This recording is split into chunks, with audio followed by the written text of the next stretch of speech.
Bonjour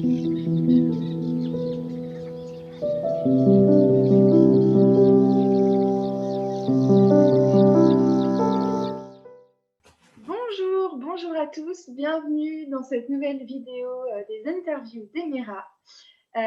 Aujourd'hui, j'ai le plaisir d'accueillir Pascal, qui est astrologue, donc qui pratique l'astrologie depuis pas mal d'années maintenant. Bonjour Pascal. Bonjour Stérène.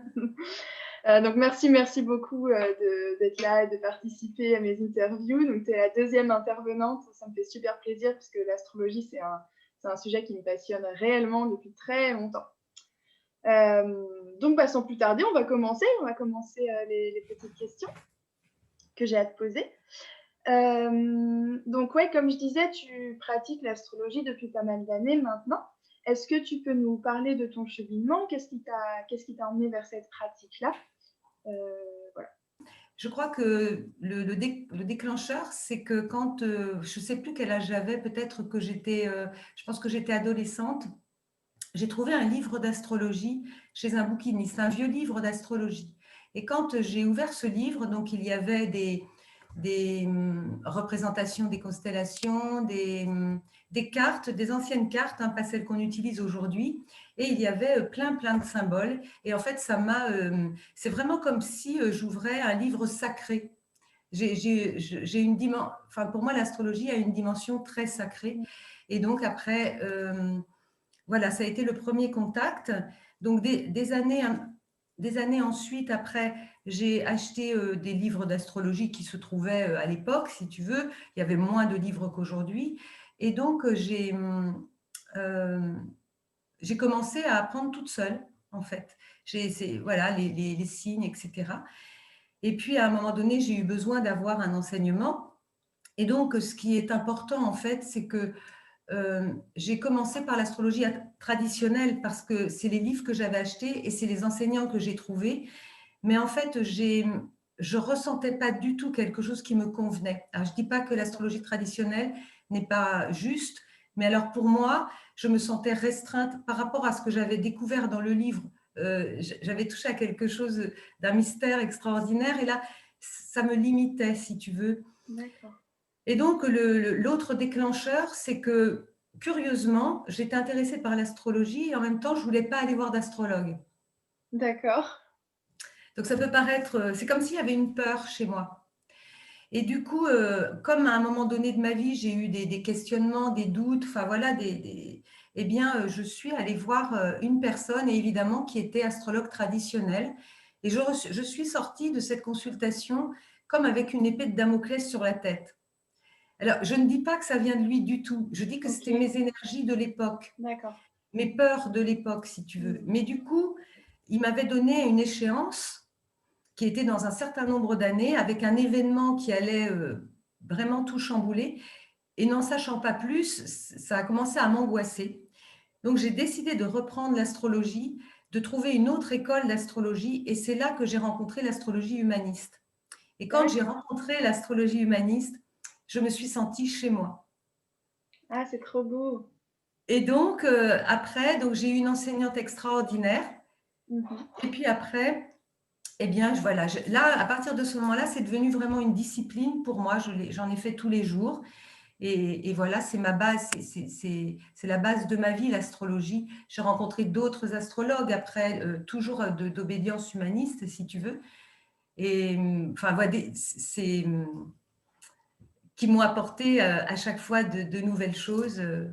Donc voilà. De nouveaux apprentissages. Donc tu es astrologue humaniste. D'accord, ça c'est une information que je n'avais pas. Je ne savais pas que. Voilà. Mais du coup, c'est humaniste en opposition à quoi?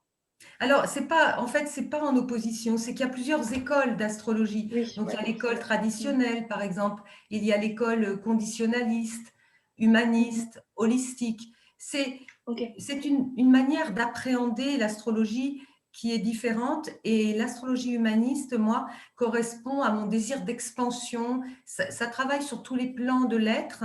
Enfin, moi, j'avais besoin d'avoir une astrologie qui me connecte à quelque chose de sacré et de transcendant.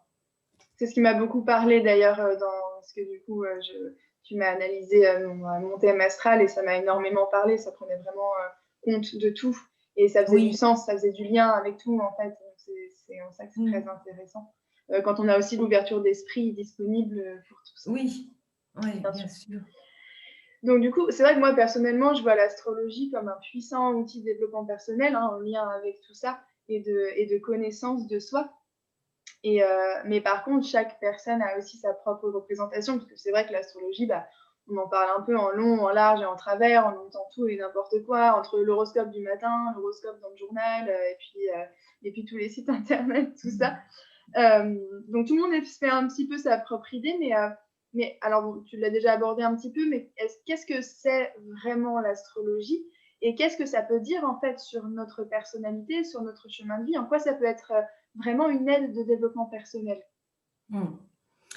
Alors, comme je te l'ai dit, pour moi, l'astrologie, dès le départ, avait un sens lié au sacré.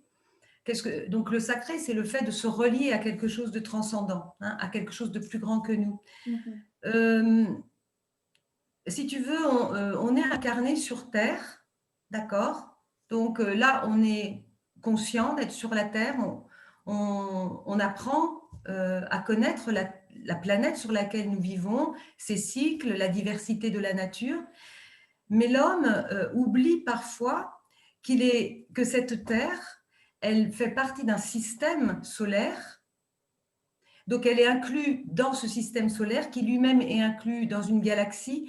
C'est-à-dire que l'astrologie, pour moi, c'est presque indispensable, j'ai envie de dire, parce que c'est permettre à l'être humain de se retrouver dans sa globalité, incarné sur Terre, donc avec des racines terrestres, mais en même temps enfant des étoiles, parce que totalement relié au ciel. Donc, ça nous permet de retrouver l'être cosmique que nous sommes.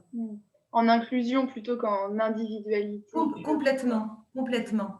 Alors, bien sûr, si tu veux, j'appelle.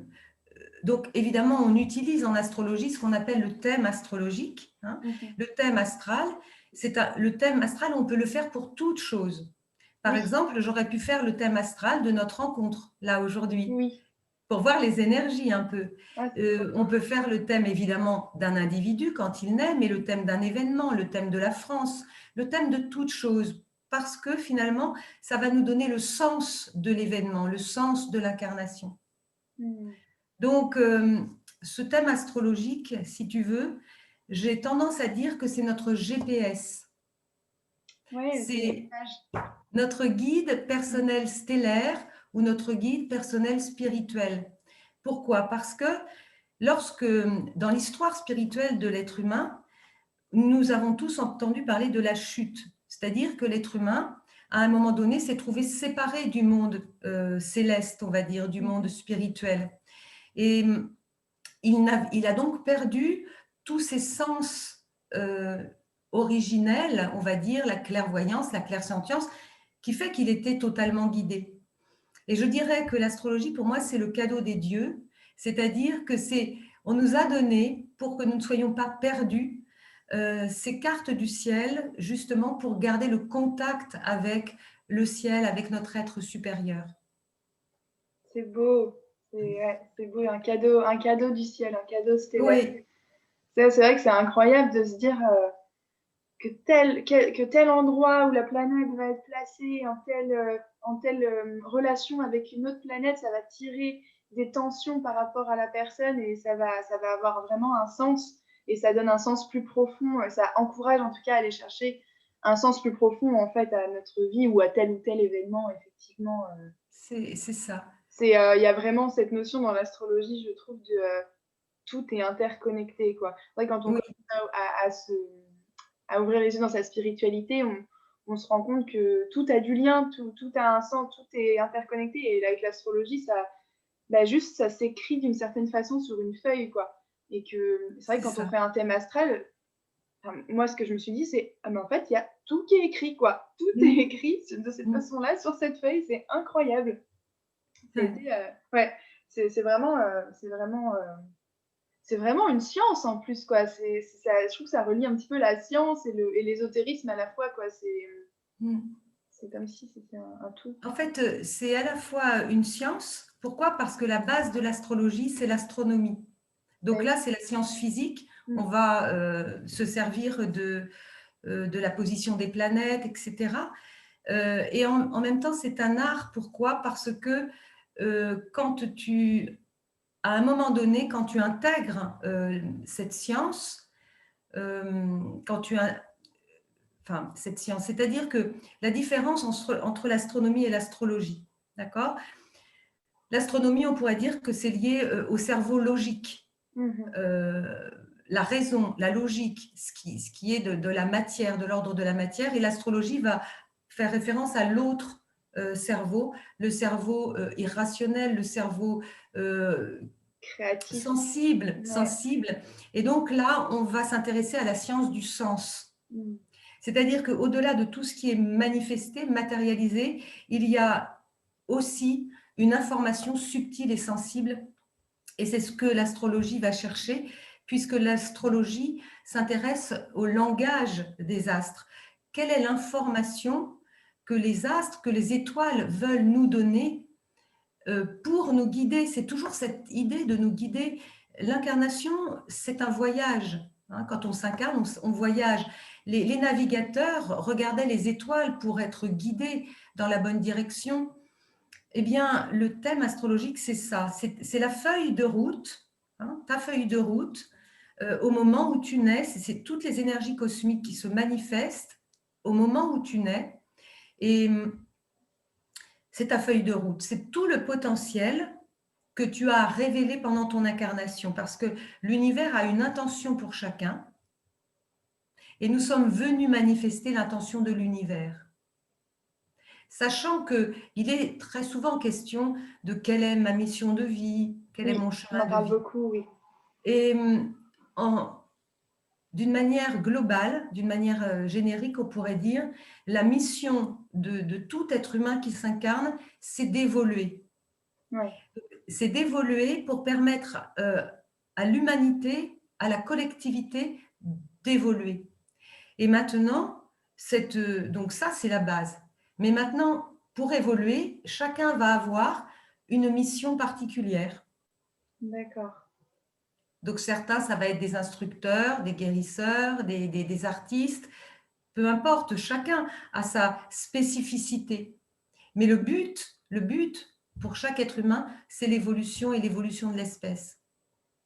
Ouais, ça remet un peu les choses à leur place et ça sort un peu de cet individualisme parce que finalement, oui. Tout le travail qu'on peut faire sur soi, c'est un cadeau qu'on fait aussi au collectif. Oui, et refuser exactement. de travailler sur soi et se bander les yeux, finalement, c'est priver aussi les autres d'aller vers quelque chose de mieux, une meilleure version de soi-même et d'une meilleure humanité aussi. C'est exactement ça. C'est ça. Du coup, je vais rebondir un petit peu en parlant d'humanité et tout. Je vais rebondir un petit peu sur les événements de 2020, qui est une année qui nous chahute quand même pas mal. Où c'est vrai que moi, en parlant autour de moi, j'ai l'impression, déjà moi-même, je vis des grosses transformations. Et j'ai l'impression qu'en fait, c'est le cas de beaucoup de monde, un peu chacun à leur façon. Mais il y a effectivement des grosses transformations, des gros bouleversements, plus ou moins faciles selon les gens d'ailleurs. Et qu'est-ce que l'astrologie nous dit de ça? Qu'est-ce que les planètes nous disent de tout ce gloubi-boulga 2020? Alors justement, c'est comment dirais-je, c'est là, j'ai envie de dire, c'est là tout l'intérêt de l'astrologie par rapport à des périodes comme ça. Juste pour rajouter une chose, quand le soleil brille, quand il fait jour, voilà, on voit les choses, d'accord? La nuit, ce qui nous éclaire, ce sont les étoiles, d'accord? Si on n'avait pas les étoiles, la nuit, la lune, les étoiles, on serait dans le noir absolu, d'accord? Alors, c'est symbolique ce que je veux dire, c'est que quand tout va bien dans notre vie, quand le soleil brille, quand c'est le jour pour nous, eh bien, l'astrologie, on n'en a pas, enfin, moi, j'en ai toujours besoin, mais voilà, c'est pas là que les gens viennent consulter en astrologie. C'est quand on est dans le noir, voilà, qu'on est perdu. Et là, on va consulter quoi? Les étoiles, parce que c'est les étoiles qui nous guident lorsque c'est la nuit. Et cette année 2020, eh bien, évidemment, toutes les personnes qui pratiquent l'astrologie savaient que cette année 2020 allait être une année exceptionnelle. C'est-à-dire, voilà, les gens, enfin les astrologues, les gens disaient c'est une année historique, c'est une année qui va être inscrite dans les annales. Pourquoi? Parce que ce qui se passe en 2020, c'est que nous avons une triple conjonction planétaire. Donc là, je n'ai pas le temps d'expliquer tout ça, mais pour les gens qui sont intéressés, vraiment, je les invite à aller sur YouTube. Il y a beaucoup d'astrologues très, très intéressants qui développent ça. Et je trouve que dans les temps actuels, c'est important de pouvoir trouver du sens à ce que nous vivons. Donc, cette triple conjonction planétaire, donc je ne vais pas rentrer dans les détails, mais ce que je veux vous dire, c'est que c'est quelque chose qui n'a pas lieu tous les 10 ans, tous les 20 ans. Retrouver ces trois planètes, Jupiter, Saturne et Pluton, ensemble comme ça, eh bien, ça se fait tous les 500 ans. Waouh! Donc, et ce qui est particulier pour l'année 2020, c'est que là où les anciens cycles, les derniers cycles, donc en 1500, en 500, je donne approximativement les dates, cette triple conjonction s'est faite sur plusieurs années. Ok. Alors que pour nous, en 2020, ça se fait en une année. Ça se fait en une année. La condensation Donc, extrême quoi, des énergies. Donc, il y a une condensation d'énergie cosmique extrêmement importante et Jupiter et Saturne représentent les planètes sociales et Pluton, c'est l'agent de la transformation, c'est une planète qui nous parle de mort et de renaissance. Donc en gros, si tu veux, c'est comme si c'est une année c'est la fin d'un empire, c'est la fin d'une manière de vivre sociétale, d'accord ? Pour une renaissance. D'accord. Pour une renaissance. Ce qui signifie que c'est un chaos pour certaines personnes, parce qu'on voit bien, c'est quelque chose qui est planétaire, ça touche la planète entière, parce que au-delà de ce que nous vivons, c'est un phénomène cosmique, ça fait partie du plan cosmique.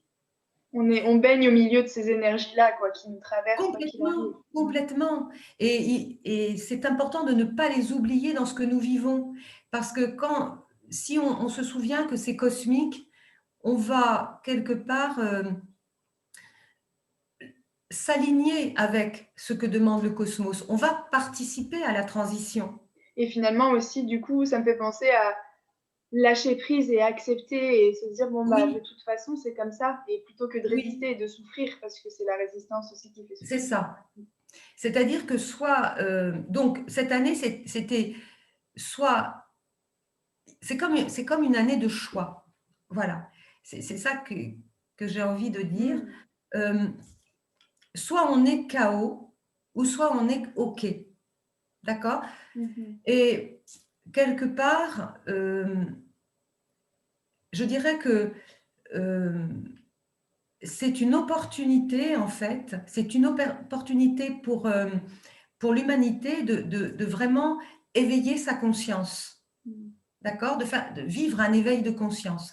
Il faut comprendre que le coronavirus, à la base, c'est l'élément déclencheur de l'événement. On ne savait pas forcément est-ce que ça allait être une crise financière, une crise économique, un événement géologique. On ne savait pas, même si certains astrologues avaient vu qu'il était possible que ce soit une pandémie, mais il y avait un élément déclencheur. Donc, le coronavirus est l'élément déclencheur, l'élément imprévisible qui fait basculer les choses. Et ce que j'aimerais dire, c'est que cette société qui s'écroule, c'est la manière de vivre, notre manière de vivre qui n'est plus en adéquation avec les énergies cosmiques, avec l'énergie universelle, l'énergie de vie. Donc, on n'est pas obligé de vivre des choses dramatiquement quand on est aligné, mais lorsqu'on ne l'est pas, comme nos sociétés, eh bien, c'est dramatique. Et il faut savoir que le virus fait partie du vivant. Le virus est un lanceur d'alerte pour notre organisme. Quand j'attrape un virus, Le virus vient me dire, tu n'es plus dans ton alignement, ton corps n'est plus relié à l'esprit, il n'est plus sain, et donc je rectifie. Le virus, le coronavirus qui s'est répandu, est venu montrer que nos sociétés ne fonctionnent pas dans l'ordre des choses, c'est-à-dire avec les lois universelles et les lois du vivant, de vie. Et quand on voit que nous partons en guerre contre un virus, c'est partir en guerre contre un lanceur d'alerte. C'est éteindre la petite… tu sais, on a des détecteurs de fumée, eh bien, c'est éteindre le détecteur de fumée. Mais ça me fait penser, en fait, à n'importe quel symptôme qu'on puisse avoir. Quand on a une maladie, on a un symptôme, et on va en guerre contre ce symptôme, donc on se charge de médicaments, ça enlève le symptôme, mais on ne va pas aller travailler ce qu'il y a derrière. Et finalement, le symptôme, il reviendra quelques années plus tard, encore pire, quoi. C'est un peu la même chose, à une vision collective. C'est ça. Tu as tout à fait raison. Et toutes les crises que nous vivons dans notre vie, c'est toujours des crises de conscience, c'est-à-dire c'est une expérience dans la matière qui amène à une crise pour nous éveiller au niveau de notre conscience. Donc là, il y a un éveil de conscience qui peut se faire individuellement et collectivement. Et donc, ce que je voudrais dire aussi, c'est que là, au mois de décembre, donc, il y a la dernière conjonction qui se fait, Jupiter-Saturne dans le signe du Verseau, à 0 degré du Verseau, le jour du solstice d'hiver. Les anciens connaissaient l'importance des 4 portes, les 2 équinoxes et les 2 solstices. Ce sont des portes, des portails, des passages. Et le jour du solstice, qui correspond qui est lié à Noël en quelque sorte, hein. Noël, le nouveau soleil, la renaissance du soleil, c'est fort, fort, fort ce qui se passe. Et donc, c'est important pour ceux qui entendront, si chacun de nous peut se centrer ce jour-là, faire quelque chose de particulier pour se mettre en connexion avec les énergies cosmiques qui vont descendre. Parce que là, il y a quelque chose d'extrêmement important. Premièrement, il faut savoir que depuis 200 ans, là, on a des conjonctions Jupiter-Saturne qui se font, une nouvelle conjonction qui se fait tous les 20 ans. D'accord ? Okay. Mais on a des cycles de 10 ans où les conjonctions se font dans le même élément. Donc, on va dire que depuis 200 ans, depuis, je ne sais plus exactement, 1800, peut-être 1842, nous avions des conjonctions Jupiter-Saturne qui représentent la dynamique de la société dans des signes de terre. Donc, nous avions des sociétés qui étaient basées sur le pragmatisme, le matérialisme, la matière. Et là, nous initions un cycle aussi de 200 ans dans des signes d'air. L'air est quelque chose qui est beaucoup plus léger que l'eau, que la terre. Et l'air nous parle d'échange, nous parle de contact, nous parle de la pensée. Et c'est dans le signe du Verseau. Donc là, le Verseau est très très fort. On parle beaucoup du passage dans l'ère du Verseau. Donc il est possible que nous soyons dans cette transition-là. Et le Verseau, c'est un signe d'ouverture, de liberté, de fraternité, d'égalité, de projet, d'innovation pour créer un futur meilleur pour l'humanité. C'est très lié au futur. Et là, je voudrais juste dire quelque chose qui me semble extrêmement important parce que ces innovations pour le futur, ces progrès pour le futur vont se faire dans tous les cas. Maintenant, il y a 2 lignes de temps possibles. Il y a une ligne de temps qui continue un peu sur la même énergie, qui n'est pas une énergie créatrice, qui est une énergie destructrice. Et le coronavirus est un élément qui amène une opportunité de vivre une bifurcation c'est une bifurcation pour aller vers un monde qui retrouve sa nature originelle, c'est-à-dire des énergies du vivant, des énergies créatrices et non pas destructrices, d'accord ? Et voilà, c'est important pour chacun d'entre nous aujourd'hui, voilà pour les gens là qui pourraient écouter, qu'est-ce qu'on a à faire aujourd'hui, nous ? Ce qu'on a à faire, la première chose, c'est déjà d'éveiller notre esprit critique. pour pouvoir discerner ce qui est juste pour nous ou pas, c'est-à-dire ce qui est lié à notre bon sens. Est-ce que ce que j'entends, est-ce que la communication qui m'est donnée est sensée ou insensée? Parce que le bon sens va nous donner la bonne direction. Donc ça, je ne peux pas expliquer là, mais c'est les nœuds lunaires qui nous donnent cette direction divine, on pourrait dire, de vraiment faire preuve de discernement, d'écouter sa petite voix intérieure pour savoir ce qui est juste ou non pour nous. Et là, on va s'accorder avec les lois universelles. C'est comme s'il fallait se réaccorder avec les lois universelles. Se reconnecter à soi, en fait. Hein, comment? Se reconnecter à soi, en fait, pour Complètement. comprendre son propre chemin. Complètement.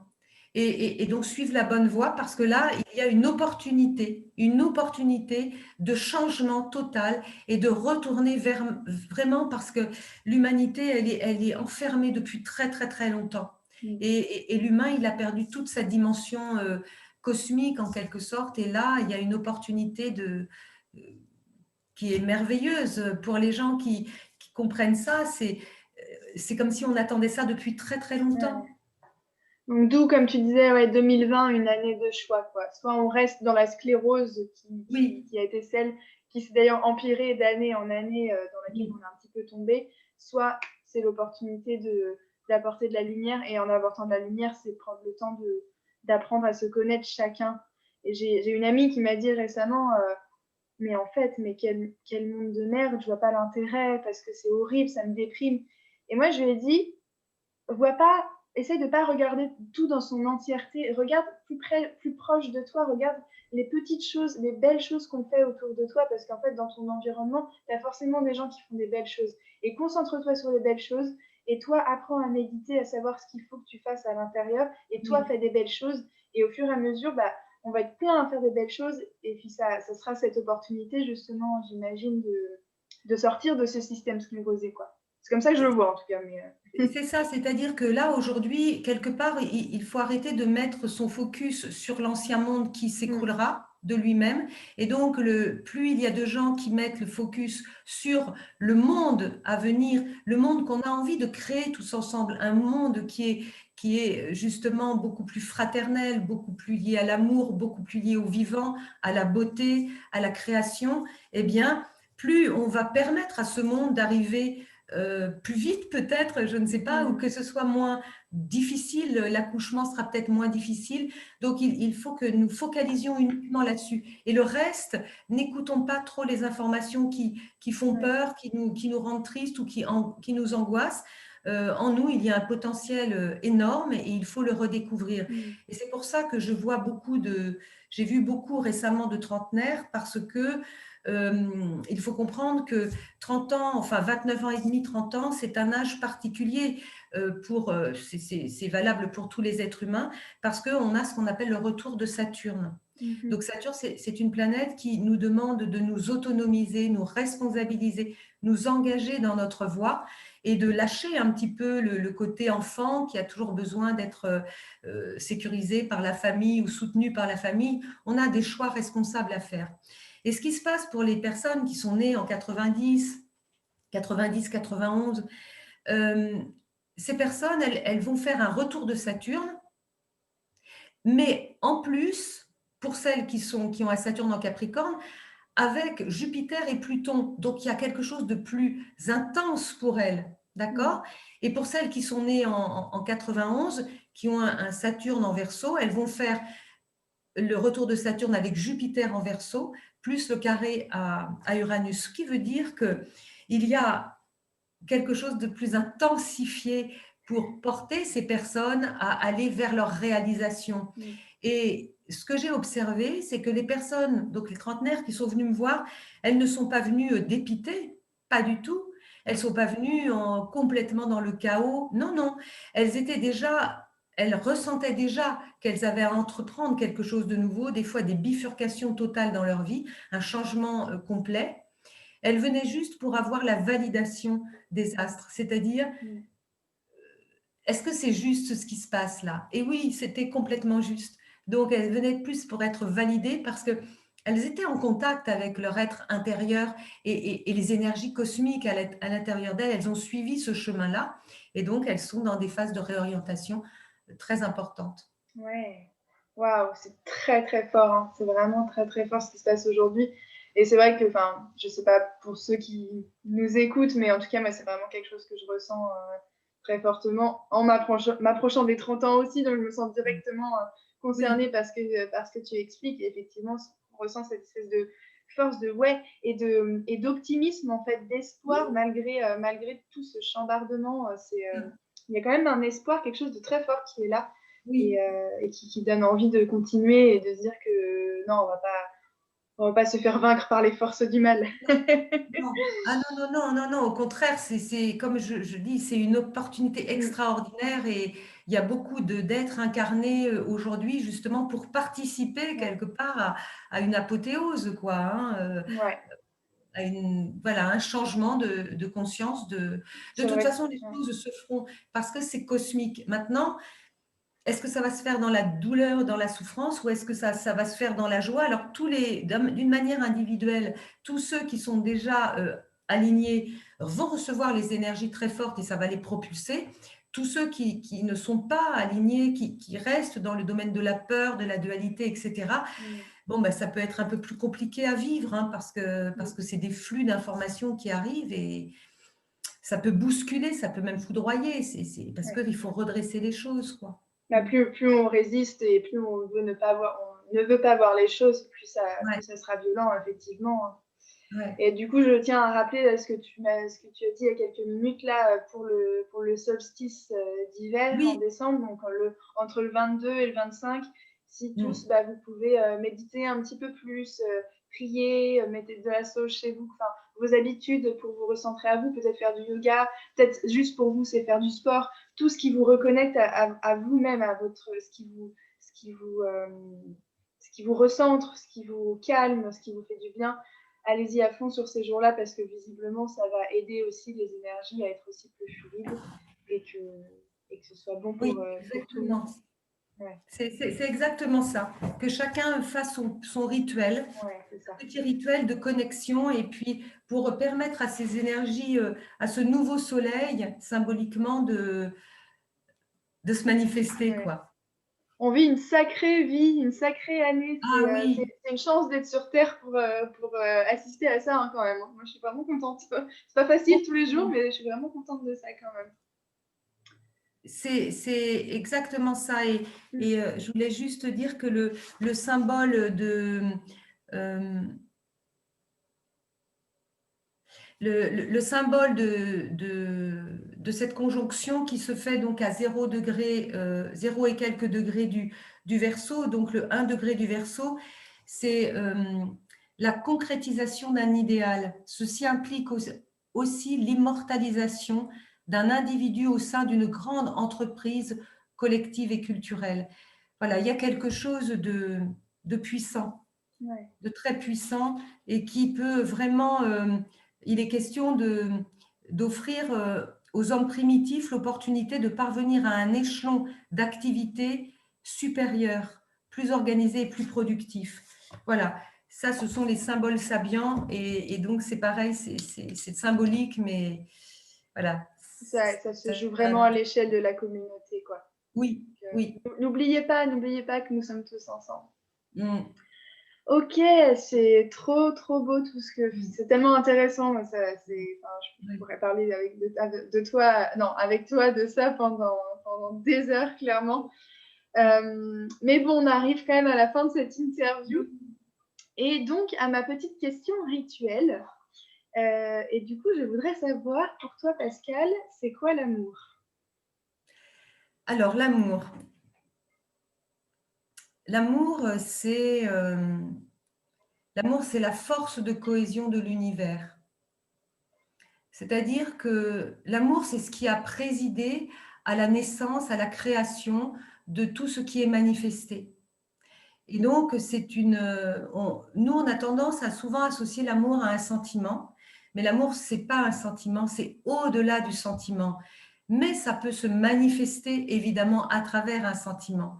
Mais c'est ce qui maintient tout ce qui est créé dans un ordre. Le cosmos, ça veut dire ordre, dans un ordre, dans une cohésion, dans une harmonie. Et lorsque nous sommes dans un sentiment amoureux, donc l'amour passe à travers notre sentiment, eh bien, il y a une force d'attraction entre deux êtres. C'est ça la force de cohésion. Ben, cet amour, il est partout, en tout, à tout instant, parce que c'est ce qui maintient le monde, c'est ce qui maintient la vie. L'amour, c'est la vie, c'est la force créatrice de vie. La force créatrice et la cohésion. Ok, Ouais. c'est magnifique. C'est magnifique. J'aime beaucoup cette description. Ouais. Merci beaucoup, Pascal. Merci Mais, pour tous ces beaux discours, toutes ces belles informations. C'est vraiment passionnant et j'espère de tout mon cœur oui. que vous qui nous avez écoutés jusqu'à la fin, d'ailleurs merci d'être resté jusqu'à la fin, prendrez vraiment connaissance de ça. C'est vrai que c'est aussi des choses qu'on entend quand même beaucoup autour de nous en ce moment, Oui. quand on baigne un petit peu dans ces sphères-là, du moins. Oui. Et donc j'espère que tout le monde va travailler aussi dans ce sens-là, parce que faut qu'on se serre les coudes, on est une équipe et on est tous interimbriqués finalement. Oui. Toi c'est moi, moi c'est toi, moi c'est nous c'est vous. Enfin, Oui. et c'est aussi l'amour d'ailleurs, c'est la cohésion qui Mais oui, est c'est ça. entre En nous fait, on tous, est quoi. toutes des pièces d'un grand puzzle et si Ouais, chacun retrouve sa place, on va réussir à le faire, ce grand puzzle. ouais. Mm.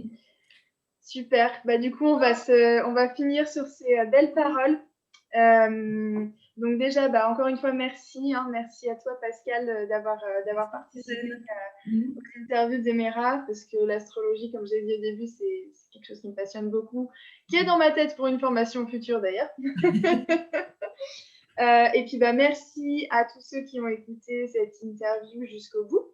Je vous rappelle du coup que vous pouvez vous abonner, vous pouvez liker la vidéo, partager, tout ça si ça vous a plu, bien sûr. Je vous rappelle aussi que moi, je fais des consultations de diététique et connaissance de soi, donc soit en cabinet, soit en visio, surtout en ce moment avec le confinement, mais bon, après, je peux le faire en visio, c'est-à-dire que n'importe où dans le monde, je peux aussi consulter.